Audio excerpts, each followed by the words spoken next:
This video is an on-site reference to this job being installed where we'll have a right 2-door base, a center 4-door base, and a left 2-door base.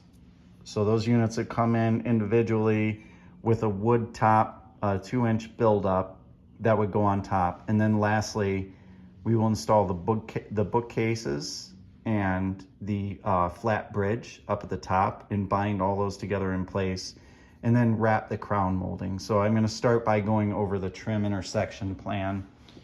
We're gonna stop it just short of the wall here. So it's a 120-inch wide cabinet run. And what that'll allow us to do is down here, the base trim will just bed into the side of the unit. It won't wrap the unit, and we won't have a recessed toe kick. We're just gonna keep it a flat face front. So no recessed toe kick at the bottom. And that flat section on the side where there's the panelized end, the trim will just bed into it there.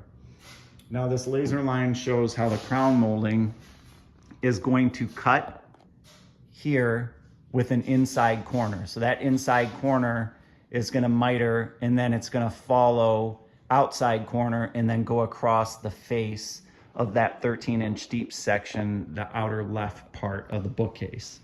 As far as the bookcase elevation, I'm gonna say that we're gonna have an 83 5/8 bookcase. And if you watch the dimension of that, what that gives you is that gives you a bookcase that is going to fit in here with a little bit of bounce, which is exactly what you want. And with that flat top section, we'll hide that gapping with the crown molding that's gonna wrap around. As far as this side goes, the 13 inches on the outside ends here. So we have that much room from the unit going from the sill. What we'll wanna do with the face frame, and we wanna match this on both sides, so we'll work through the widths of the face frame.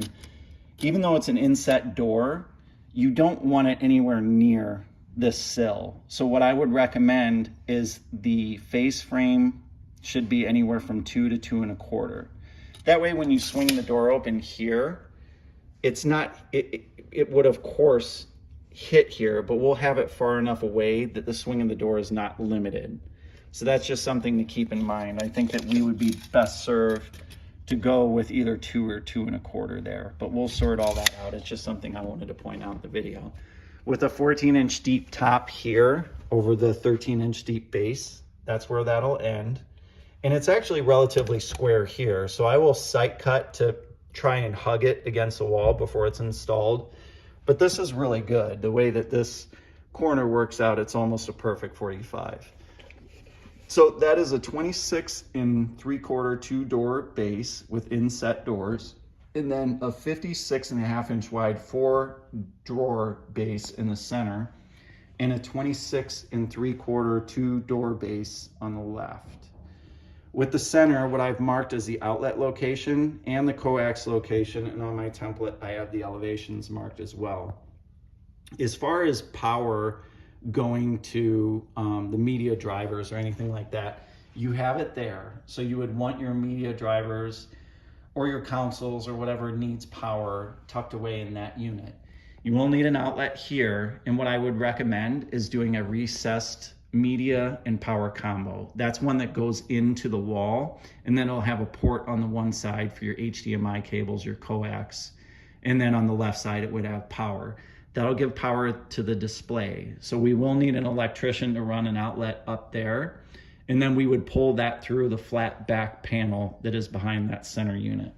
So just as it shows on the drawing here, the bookcase is gonna match that 26.5-inch wide width on the base unit, and we will fine tune the face frame dimensions to have that clean line going up and have a consistent thickness face frame throughout. Really not a lot more to go over this. That trim intersection was the main thing I wanted to point out, and I did miss it down here. The way this would work is we were talking about that extra wide face frame, that vertical style on this side.